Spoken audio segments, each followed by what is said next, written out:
사람들이 모인 곳에는 그 모임을 이끌어갈 리더가 필요합니다. 아무리 작은 모임도 그 모임을 이끌어갈 대표 리더가 있죠. 학교에도 학생 대표가 있고 또 마을에는 동 대표가 있습니다. 시를 이끌어가는 시장이 있는가 하면 대통령은 한 나라를 이끌어가는 리더 지도자입니다. 한 사람의 선장이 수많은 사람들이 탄 배를 안전한 목적지로 인도하여 가듯이 한 명의 리더가 공동체에게 미치는 영향력이 참으로 큽니다. 그렇기 때문에 지도자는 매우 중요한 존재입니다. 좋은 지도자 한 사람으로 한 나라가 살기도 하고 또 반대로 한 지도자 때문에 나라가 또 망하게 되는 경우도 우리는 역사를 통해 보게 됩니다. 그래서 무리를 다스리고 이끌어가는 지도자로서의 능력, 이것을 우리가 세 글자로 뭐라고 할까요? 리더십이라고 하죠, 그죠? 리더십. 그래서 지도자에게 요구되는 것이 곧 리더십인데요. 그러나 성경에 등장하는 수많은 인물들을 살펴보면 성경에 나오는 지도자에게 요구되는 것은 리더십보다 더 선행되고 중요한 요건이 있었어요. 그것은 뭐냐 하면 바로 로드십이라고 하는 거예요. 이 로드십이라는 것은 무엇이냐 하면 바로 하나님이 내 인생의 주인 되신다라고 하는 고백이에요. 그리고 어떤 상황 속에서도 하나님의 약속과 또 하나님의 언약을 신뢰하며 하나님의 말씀에 순종해 가는 그러한 자세, 그 마음을 가리켜서 로드십이라고 하는데요. 성경에 나오는 리더들은 다 어떤 특징들이 있냐 하면 하나님 앞에 쓰임 받았던 리더들은 하나님을 향한 온전한 로드십을 가지고 있었던 사람들이다라는 거죠. 우리가 하나님을 따르는 진정한 팔로우가 될 때에 수많은 무리들이 그 리더의 삶을 따라가게 되는 거. 그래서 로드십이 곧 리더십이다라는 이런 말을 쓰기도 하는데요. 오늘 본문은 출애굽한 이스라엘 공동체의 매우 중요한 사건 하나를 소개하고 있습니다. 지난 40년 동안 이스라엘 백성들을 애굽 땅에서 탈출해서 광야 40년의 여정을 이끌고 인도해 왔던 지도자가 있었죠. 누굽니까? 모세였어요. 모세가 40년을 이스라엘의 지도자로 이끌어 왔어요. 그런데 이제 가나안 땅을 눈앞에 두고 이 지도자였던 모세의 리더십이 교체되고 있는 장면이 바로 오늘 이 장면이에요. 하나님이 모세에게 너의 사명은 여기까지다. 이제 내가 너의 뒤를 이어서 한 사람을 세울 텐데 그 사람이 누구예요? 여호수아를 이스라엘의 지도자로 세우시는 리더십의 교체가 오늘 본문 속에 등장하게 되는데요. 하나님께서는 모세에게 아바림 산에 올라가라라고 하셨어요. 지금 이스라엘 백성들이 있는 곳은 어디예요? 요단강으로 보면 요단강의 동편에 있는 모압 평지에 지금 진치고 있죠. 하나님이 모세에게 이 아바림 산에 올라가라 그랬어요. 이 아바림 산에 올라가면 이스라엘의 지형은 참 특이한 것이요. 산에 올라가면 평지가 쫙 펼쳐져 있어서 시야가 상당히 넓어요. 그래서 산 위에 있는 동네가 숨기지 못하리라라는 이 표현 속에서도 보면 산 위에 막 집들이 있는데 멀리서 보아도 훤히 다 내다 보이는 특이한 지형들이에요. 그런데 이 아바림 산에 올라가면 이제 앞에 있는 요단강을 넘어 펼쳐져 있는 그 땅이 어떤 땅이냐 하면 하나님이 약속하신 가나안 땅이 훤하게 보이는 그러한 곳이에요. 그것에 올라가서 너는 내가 이스라엘 백성들에게 주기로 약속한 내게 준 그 땅을 바라보라라는 거예요. 그리고 나서 하나님이 뭐라고 말씀하시냐면 그 본 후에는 내 형 아론이 돌아간 것 같이 너도 조상에게로 돌아가리라. 이게 뭔 말일까요? 아론이 죽은 것과 같이 너도 그 땅을 바라보고 그리고 그 땅을 밟지는 못하고 너는 이곳에서 죽게 될 것이다 라고 하나님이 말씀하시는 거예요. 14절에 이렇게 말합니다. 이는 신광야 회중이 분쟁할 때에 너희가 내 명령을 거역하고 그 물가에서 내 거룩함을 그들의 목전에서 나타내지 아니하였습니다. 이 물은 신광야 가데스의 무슨 물이라고요? 무리바 물이니라 라고 무리바의 사건을 하나님이 언급하시면서 그 사건으로 말미암아 너희는 약속의 땅에 들어가지 못할 것이다 라고 말씀하시는 거예요. 이 무리바 사건은 민수기 20장에 나왔던 사건이에요. 세번역으로 읽어보면 이렇게 읽어볼 수 있겠는데요. 우리 자막으로 한번 세번역 한번 읽겠습니다. 시작. 너희 둘이 신광야에서 나의 명령을 어겼기 때문에 그 땅에는 들어가지 못한다. 온 회중이 무리바에서 나를 거역하여 반란을 일으켰을 때에 너희들은 물을 터뜨려 회중이 보는 앞에서 나의 거룩한 권능을 보였어야만 하였는데 너희는 그렇게 하지 않았다. 이것은 신광야에 있는 가데스의 무리바에서 물이 터질 때의 일을 두고 말씀하신 것이다. 아멘. 여러분, 무리바에서 어떤 사건이 있었냐면요, 가데스 광야인데요, 이스라엘 백성들이 또 물이 없어서 하나님을 원망하게 되고 모세를 원망하고 있었어요. 그럴 때 하나님이 모세와 아론에게 뭐라고 말씀하셨냐면 너희는 반석을 명하여 물을 내라라고 하셨어요. 하나님이 반석을 향하여 명령하면 하나님이 반석에서 물이 나와서 백성을 먹이게 할 것이다 라고 그렇게 말씀하셨거든요. 그때 이 모세와 아론은 백성들 때문에 너무 지쳐 있었어요. 끊임없이 물이 없다 원망하고 먹을 것이 없어 원망하고 불평하는 그 백성들을 향하여 하나님이 반석을 명하여 물을 내라 하셨는데 아마 이때 모세와 아론은 이게 화가 나고 분을 내면서 어떻게 하냐면 가지고 있는 지팡이로 반석을 2번을 내리치게 돼요. 내리치면서 우리가 너희를 위하여 물을 내랴 하면서 반석을 쳤어요.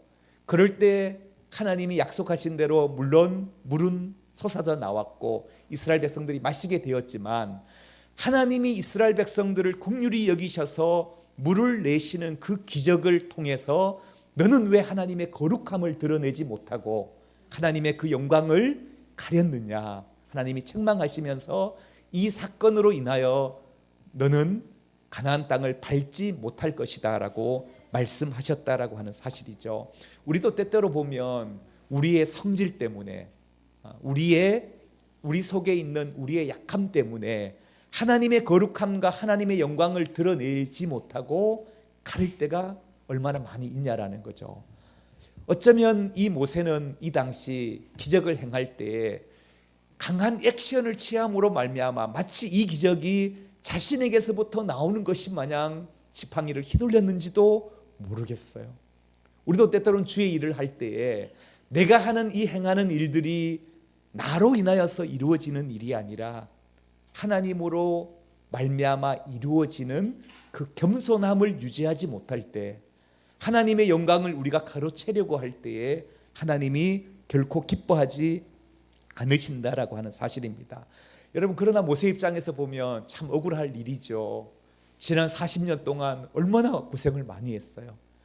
그토록 고생해서 이제 겨우 가나안 땅을 눈앞에 이제 다다랐는데 하나님이 해도 너무하시죠. 어떻게 나에게 여기서 죽으라고 하십니까? 하나님, 제발 저 땅을 밟고 싶습니다. 나도 그 땅에서 한번 영광을 보고 죽고 싶습니다. 이런 마음이 얼마나 간절하지 않았겠어요. 그런데요, 오늘 모세는 하나님의 그 뜻에 순응하게 되는데, 저는 이 말씀을 묵상하면서 이런 생각을 해봤어요. 우리는 삶을 살아갈 때 우리의 마음속에 내가 마침표를 찍고 싶은 그런 욕망들이 누구에게나 있어요. 그래야 적성이 풀리는 사람들도 있죠, 그죠? 뭔가 내가 해야 되고 내가 뭔가 일을 끝내고 싶은 그러한 욕구들이 우리 속에 있다라고 하는 사실이죠.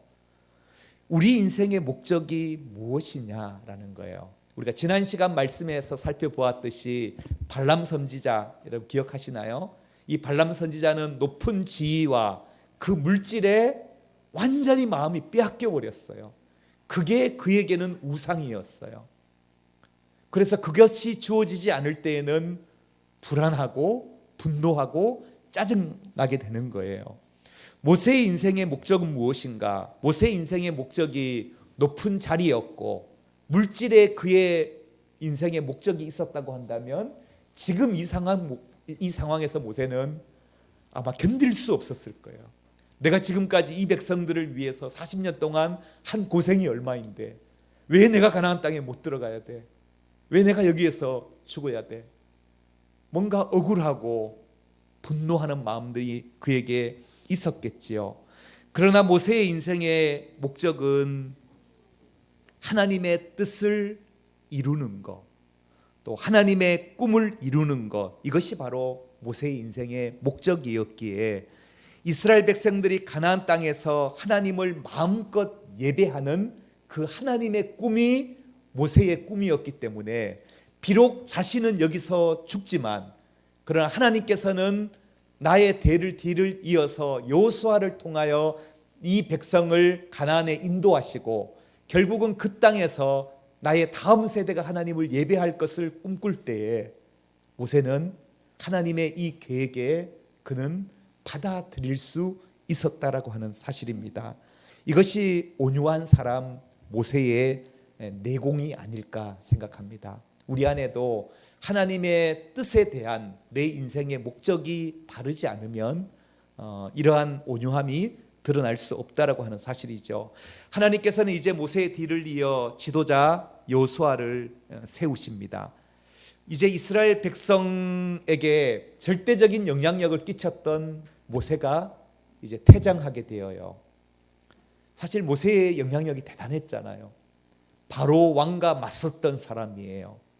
그리고 홍해를 가르는 기적을 행하고 광야에서 40년간 먹을 것이 떨어지지 않고 물이 떨어지지 않고 이스라엘 백성들을 보호하고 인도하며 이끌었던 그 지도자가 이제 퇴장하고 새로운 지도자인 여호수아가 세워지는 이 리더십의 교체의 상황 속에 우리가 함께 생각해 보고자 하는 말씀은 하나님은 하나님의 약속을 어떤 사람을 통해 성취해 가고 있느냐라고 하는 질문을 던져보고 싶습니다.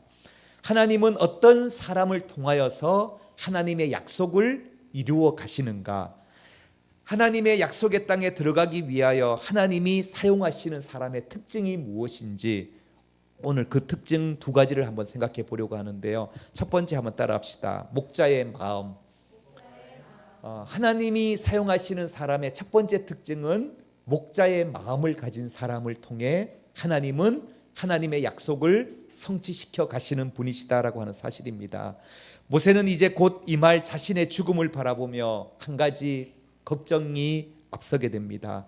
내가 죽으면 이 연약하고 또 완고한 이 백성들을 누가 이끌고 가나안 땅으로 인도할 것인가? 그래서 모세는 하나님 앞에 기도하기 시작하지요. 모세의 기도가 16절과 17절에 등장하게 되는데요. 여호와 모든 육체의 생명의 하나님이시여 원하건대 한 사람을 이 회중 위에 세워서 나 뒤에 한 사람의 지도자를 세워달라라는 요청을 하게 돼요. 그로 그들 앞에 출입하여 그들을 인도하여 출입하게 하사 여호와의 회중이 목자 없는 양과 같이 되지 않게 해달라라고 요청하고 있는 거예요. 하나님, 내가 죽더라도 나 뒤를 이을 지도자를 한 명 세워주십시오.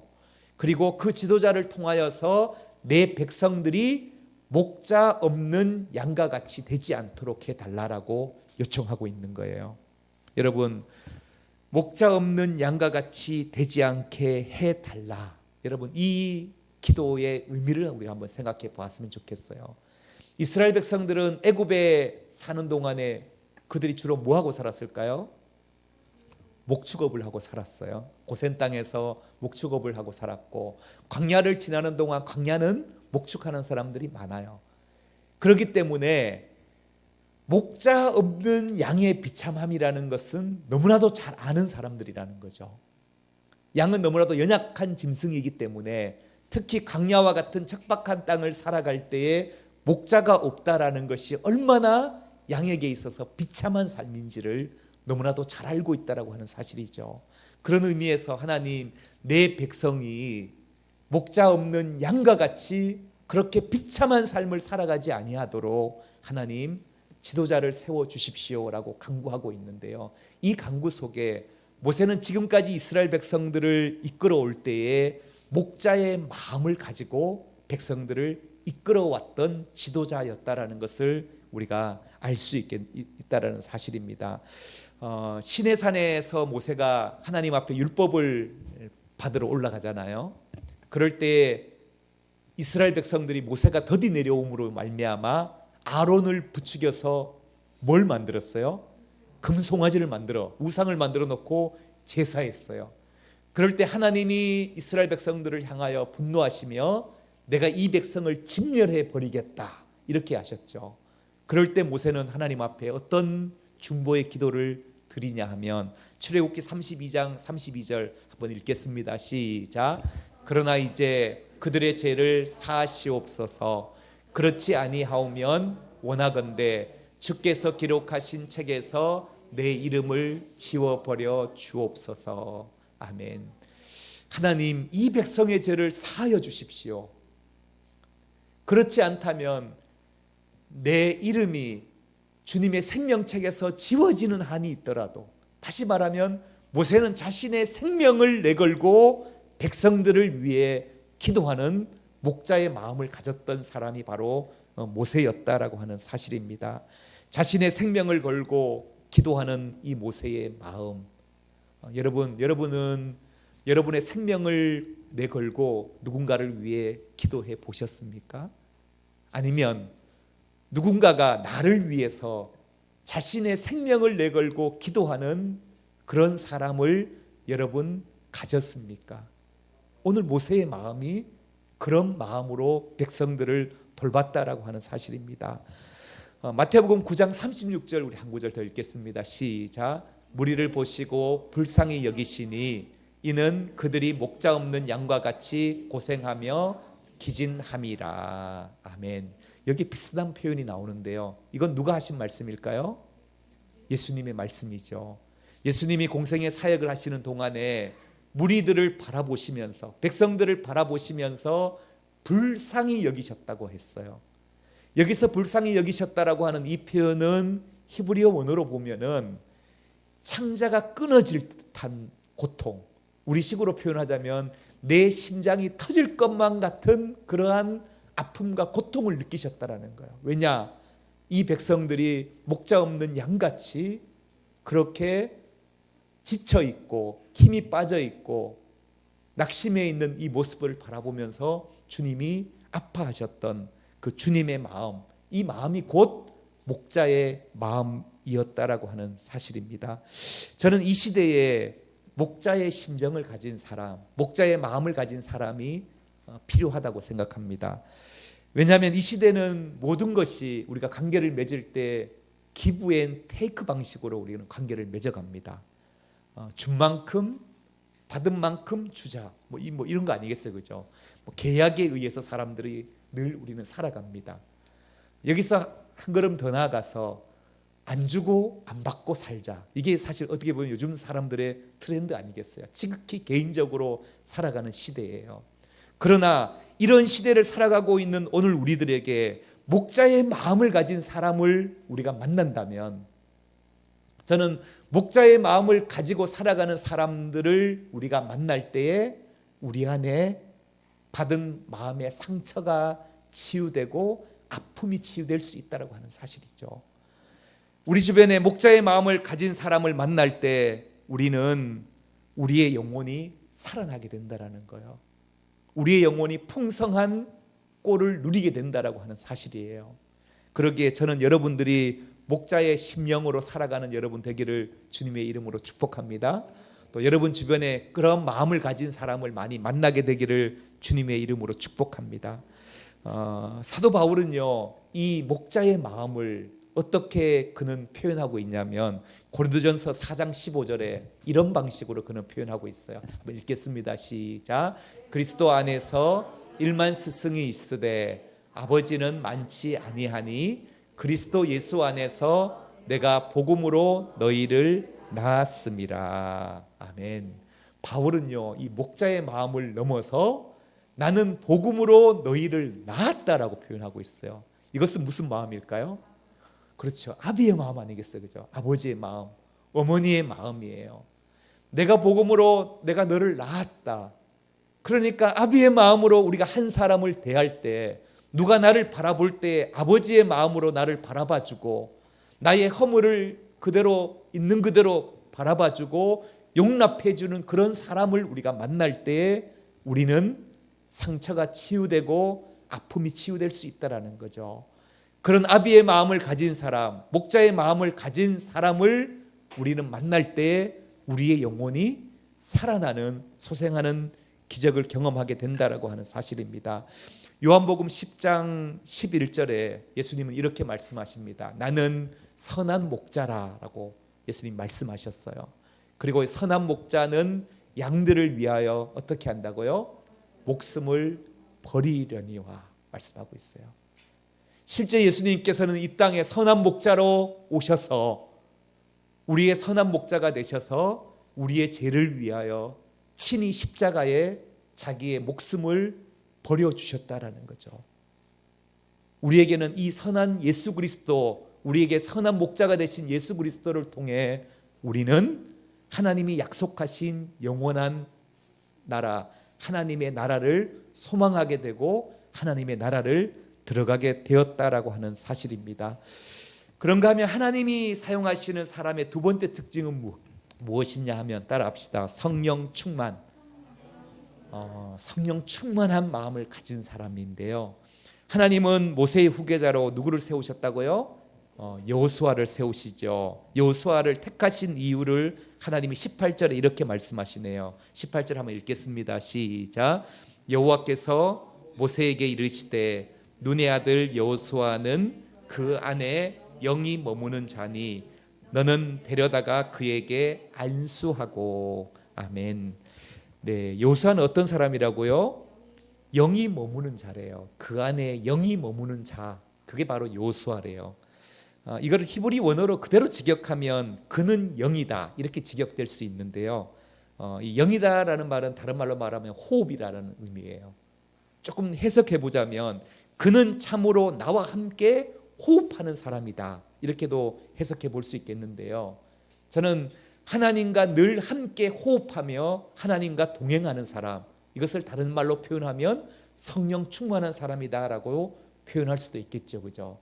우리의 영이 하나님의 영으로 충만하고 하나님과 호흡하는 상태, 이게 바로 성령 충만한 사람인데요.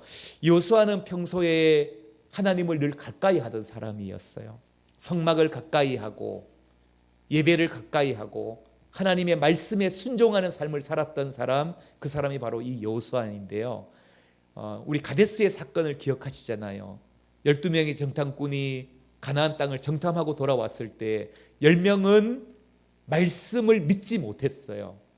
믿음이 작동되지 않았어요. 그래서 끊임없이 그 땅을 바라보고 불평했고 원망했지만, 그러나 두 사람 누구예요?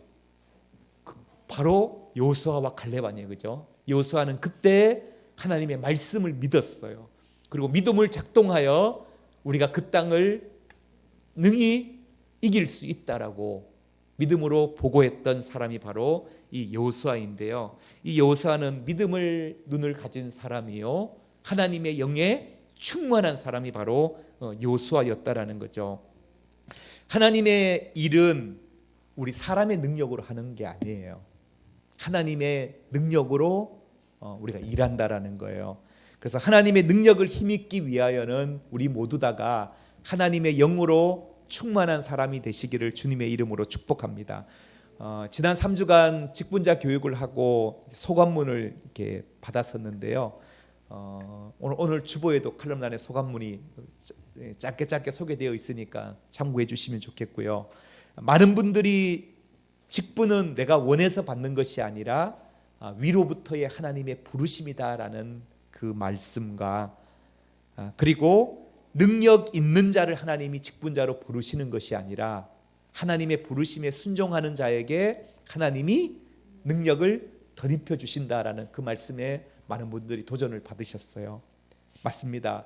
우리가 하나님의 일을 감당한다라는 것, 그것은 내 힘과 내 능력으로 하는 것이 아니라 우리가 하나님의 부르심에 순종할 때에 하나님이 우리에게 능력을 부어주셔서 그 일을 하게 하신다라는 거죠. 그럴 때 우리는 성령으로 그 일을 감당하게 된다라는 거예요. 그래서 우리 모두 다가 성령 충만한 사람이 되기를 주님의 이름으로 축복합니다. 옆에 분에게 한번 축복의 인사합시다. 성령 충만합시다. 그래요. 때로는 우리의 능력이 부족해도 괜찮아요. 우리가 다른 사람에게 내세울 것이 없어도 괜찮아요. 정말로 하나님의 사람은 기도를 통해 성령 충만할 때 하나님이 일하신다라는 거죠. 성령 충만한 사람은 하나님의 구원의 역사를 멈추지 않고 흘러보내는 사람이에요. 그래서 저는 이 성령에 충만한 사람은 어떤 사람이냐면 움켜쥐지 않는 사람이에요. 내가 다 해야 되고 나로 통해서 뭔가 마침표를 찍으려고 하는 사람이 아니라 하나님의 구원의 역사 속에 그냥 그 파도를 타는 사람, 이게 바로 성령의 사람이라는 거예요. 저는 여러분들이 성령의 사람이 되어서 내가 뭔가 일하려고 바둥바둥 힘쓰는 자가 아니라 하나님의 부흥의 파도에 그냥 올라타는 사람, 이게 바로 하나님의 역사를 흘려보내는 사람들이다라고 하는 사실입니다. 이스라엘에 가면 사해 바다가 있어요. 그리고 갈릴리 호수가 있죠. 지도에 한번 볼까요? 자, 지도에 보면 위에 있는 곳이 이제 갈릴리 바다, 호수인데 바다라고 불리는 곳이에요. 갈릴리 호수고요. 아래쪽에 보면 뭐가 있어요? 사해가 있죠. 근데 사해는 죽은 바다예요. 여기는 염분이 너무 높아서 생물이 살 수가 없어요. 그런가 하면 이 갈릴리 바다는 생명이 풍성한, 고기잡이가 가능한 그러한 곳이 바로 갈릴리 바다예요. 무엇이 다르냐? 사해 바다는 흘려보내지 않는 바다예요. 그러니까 물을 다 받기만 받는 그러한 호수인 반면에 갈릴리 바다는 위에 있는 헬몰산에서 내려오는 물을 받아서 요단강을 통해 사해 바다로 끊임없이 흘려보내는 호수가 바로 갈릴리 호수라는 거죠. 저는 성령의 사람이 어떤 사람인가 하면 바로 하나님의 역사를 흘려보내는 것, 구원의 역사를 내 삶을 통하여 흘려보낼 때 거기에 생명의 샘이 솟아나고 우리의 삶이 고이면 물이 썩듯이 우리도 썩는다라고 하는 사실이죠. 하나님의 영은 우리의 삶을 통하여서 하나님의 구원의 역사를 흘려보내는 저와 여러분 되기를 주님의 이름으로 축복합니다. 사랑하는 성도 여러분, 하나님께서는 반드시 약속하신 것을 성취해 가시는 하나님이세요. 하나님이 일찍이 아브라함에게 약속하셨던 그 가나안 땅의 약속이 지난 40년 동안 지도자 모세를 통하여서 이스라엘 백성들을 이끌어 오셨어요. 그러나 이제 모세의 사명이 여기까지고 이스라엘 백성들에게 절대적인 영향력을 끼쳤던 모세가 이제 사라지지만 그러나 그럼에도 불구하고 하나님의 약속은 계속해서 성취되어 가는 거예요. 누구를 통해서요? 여호수아를 통하여 성취해 가신다라고 하는 사실이죠. 지금 오늘 이 시대에는 우리 한 사람을 통하여 하나님은 구원의 역사를 성취해 가시는 하나님이십니다. 오늘 그 하나님이 약속을 성취해 나갈 때 하나님은 사람을 통해 일하시는데요. 하나님이 사용하시는 사람의 특징이 무엇이냐 하면 첫째는 목자의 마음을 가진 사람을 하나님이 쓰신다라는 거예요. 그런가 하면 성령 충만한 사람을 통해 하나님은 생명의 역사가 흘러가게 하신다라고 하는 사실이에요. 오늘 우리가 주님 앞에 설 때에 우리가 그런 마음의 사모함과 간구를 가지고 하나님 앞에 나아갔으면 좋겠어요. 하나님, 내가 성령 충만한 사람이 되게 해주십시오. 내 안에 목자의 마음을 품게 해주십시오. 그리하여 내 마음속에 하나님의 구원의 역사를 흘려보내게 하시고 나의 삶을 통하여 생명이 살아나는 그러한 역사를 경험하게 하여 주십시오. 우리 같이 한번 이 마음을 담아서 우리 이 찬양으로 함께 부르기 원합니다. 우리 믿음으로 선포합니다.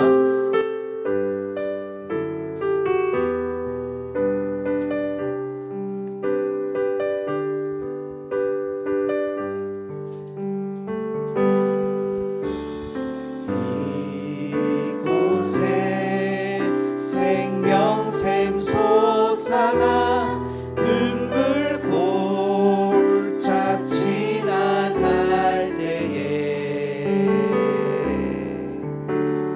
머잖아 열매 맺히고 웃음소리 넘쳐나리라. 다시 한번 이곳에 생명샘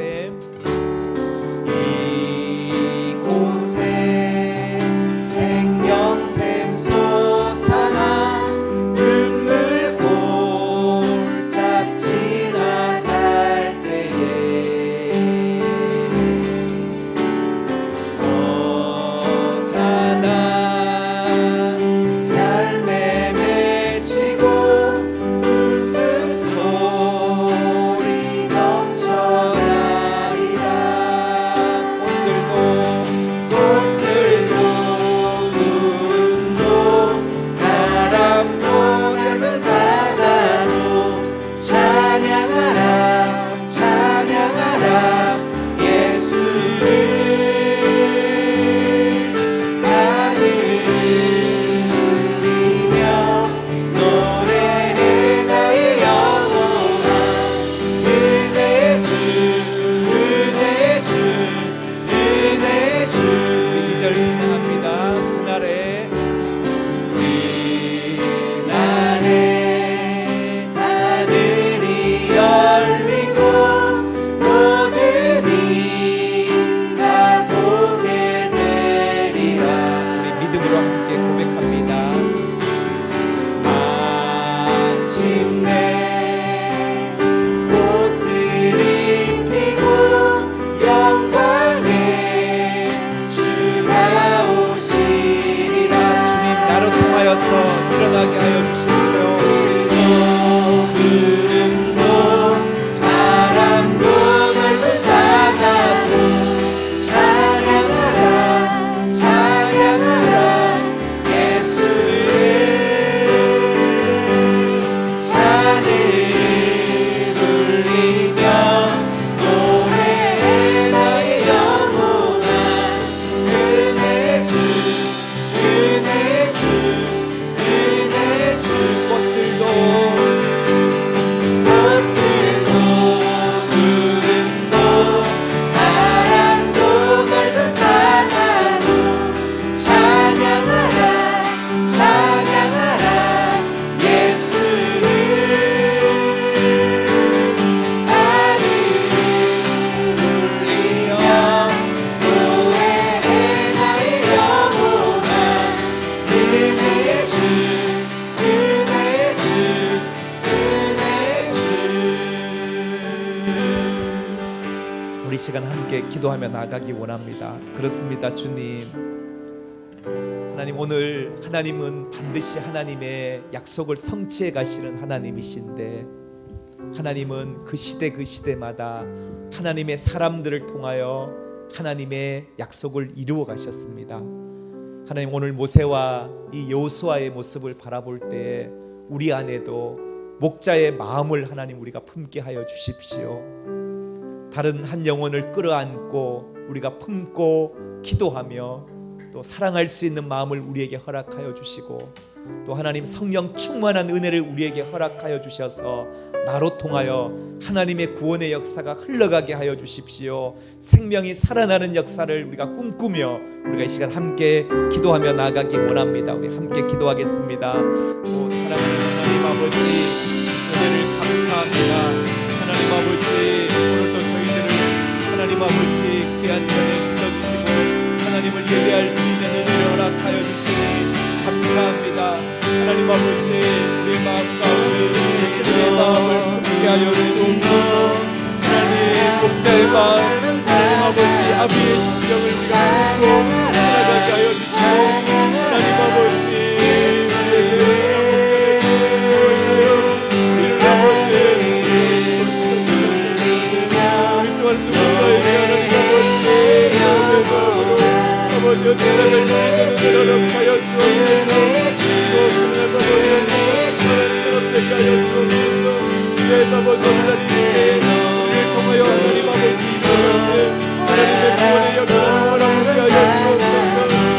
아버지 우리의 가정에 생명의 샘이 일어나게 하여 주시고 하나님 아버지 살아나는 역사가 일어나게 하여 주옵소서. 하나님 아버지 어찌고 성경대로 살아나게 하여 주시고 하나님 아버지 하나님 아버지 사랑을 통하여서 하나님 아버지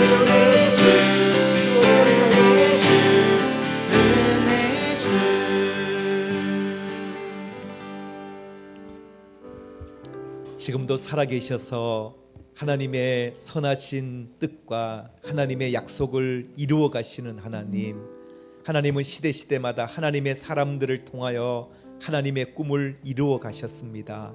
하나님 모세와 또 여호수아의 삶을 통해 오늘 우리에게 말씀하시는 하나님의 그 말씀을 듣게 하시니 감사합니다. 우리에게 하나님 목자의 마음을 허락하여 주옵소서. 성령 충만한 은혜를 하나님 우리에게 허락하여 주옵소서. 그리하여 우리의 삶을 통하여 하나님 죽어가는 우리의 가정이 회복되게 하여 주옵소서. 공동체가 회복되게 하여 주시고 하나님 이 민족이 회복될 수 있는 꿈을 꾸게 하여 주옵소서. 예수님의 이름으로 기도드립니다. 아멘. 아멘.